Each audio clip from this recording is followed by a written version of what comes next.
sovodnika službenih psov, Oblak Borut in Mrak Sebastian.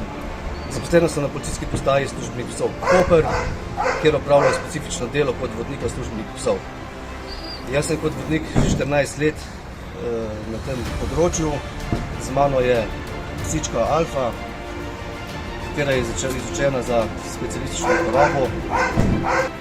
Jaz pa sem vodnik, Mrak Sebastian, vodnik sem že 29 let, z menoj je pes Riki, tako isto za splošno uporabo.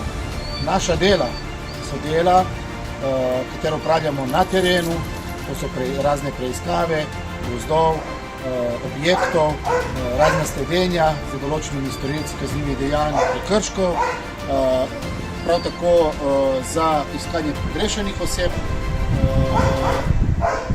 Naše delo je zelo razgibano, polno adrenalina, nikoli ne vemo, kaj bo, se pravi, da ni načrtovano, zato nas to delo zelo veseli.